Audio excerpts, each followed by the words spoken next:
Today, I'm going to do something very different, but I have felt very strongly that someone out there absolutely needs to hear what I'm about to say. And so today, I'm going to tell you a very personal story that has a lot of tragedy and also a lot of hope and encouragement.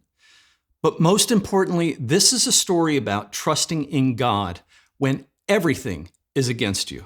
It's a story of my divorce. Now, for the sake of keeping this video as short as I can, as well as respecting my former wife despite the ending, I'm going to leave out a lot of details and tell this more from the perspective of my daughter and myself. And so to begin, in February of 2012, my wife left my 16-year-old daughter and I in Australia and went back to America.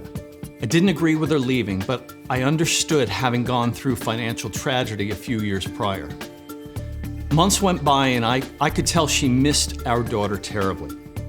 In the end, my wife convinced me to return to America to keep the family together.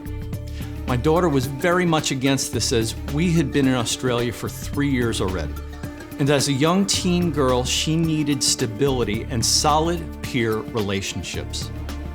But I also recognized that she needed a mother, and I was ready to do whatever needed to be done to keep the family together. I prayed about this for an entire month, and while it was terribly difficult to accept, the Lord made it clear we had to return. And so in September of 2012, I did return, staying with a friend for a week as we were doing some work together. And 5 days after I had been back in America, there was a knock at the door at 6:30 a.m. And at 6:30, I was served divorce papers. In that moment, I realized this was all a ruse to get my daughter back to the United States and to get me served. Mind you, this is after I had already packed up a house and loaded a container with all our stuff coming from overseas. But the worst part was knowing what I had done to my daughter. She didn't want to leave Australia, and here, I forced her to jump on that plane. And now my daughter was stuck, because legally, she would not be able to make any decisions for herself until she was 18. And if I were to take her, that actually would be considered kidnapping. I was angry, yeah, but I was also very confused as I replayed in my mind all I had prayed about. I was crying out to God, surely you knew. You knew this was coming. Why? Why did you send us back here? Why did you tell me to leave Australia when you knew? You know my daughter and I love living there. Did I hear you incorrectly? Why? Well, I didn't understand it at the time. I was still sure in my heart that returning is what God had wanted me to do, as hard as that was to accept. And while my daughter was just begging me to go back to Australia and make a place for us and ready to ditch her own mother, I also knew the right thing to do was to trust God in this moment and stay in America to be the support for my daughter. So fast forward an entire year. The divorce was still ongoing, but looking to come to an end December of 2013. My daughter was 17 and even more steadfast upon returning to Australia in January of 2014, the month she would turn 18. And probably the biggest driving factor for her was the desire to graduate high school with her senior class that she had left in Australia that was starting the year February of 2014. For all of 2013, my wife's family had tried everything to discourage my daughter to returning to Australia, using any and every tactic they had, from guilt to threats to vicious manipulation. But the one thing they kept bringing up was, well, how are you going to get yourself there? Because we aren't going to help you.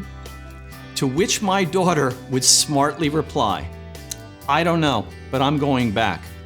I'm sure God will provide somehow. This is my 17-year-old daughter flying in the face of what looked to be impossible, but with dogged determination would tell all the adults in the room, I'm going back to Australia. God will make it happen. You can imagine the scoffing and the ridicule. During that same year, I was just trying to keep it all together. And knowing it was both my and my daughter's desire to return to Australia when the dust had settled, the pressure was really on me to put money together to make it happen. But it seemed that every time I had saved something, some expense, it just came up and it had to get paid.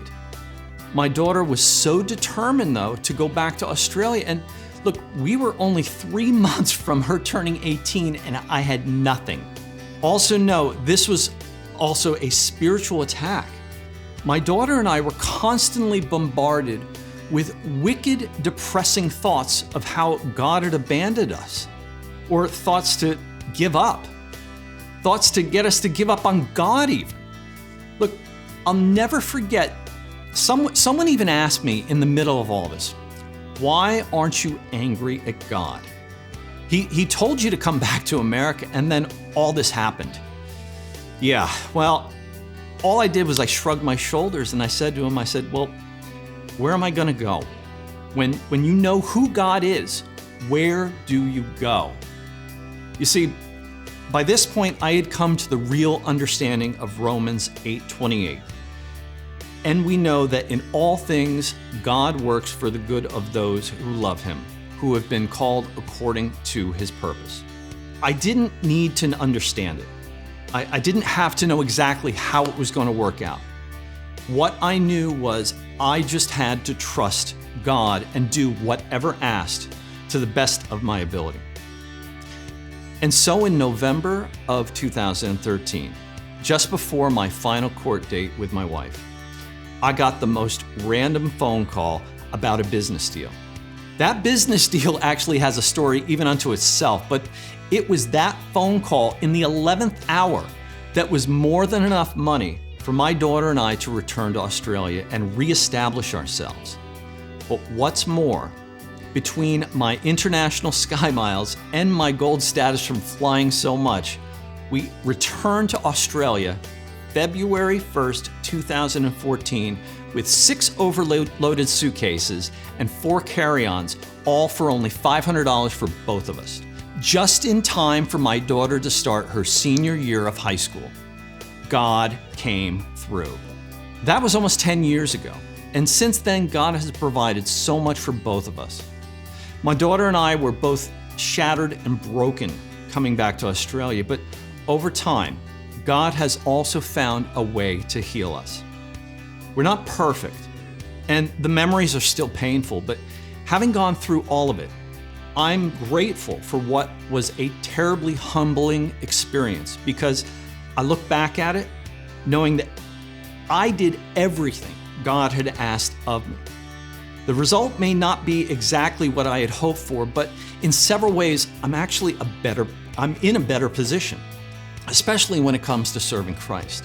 And believe it or not, we still to this day pray for my former wife, hoping she will know Jesus in a profound way. Obviously, there's a lot more of this story, but I know when I was in the middle of it, not being able to see the end, it was terrifying and frustrating. But I had to keep clinging on to God, knowing whatever crisis I faced, even at times when it was a minute-by-minute dilemma, God would make a way.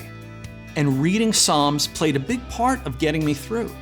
Look, David had terrible hardship, but yet he never gave up on God. Look, I hope the story encourages you with whatever you're going through. And so I'll finish with something Paul said in Romans. If God is for us, who can ever be against us?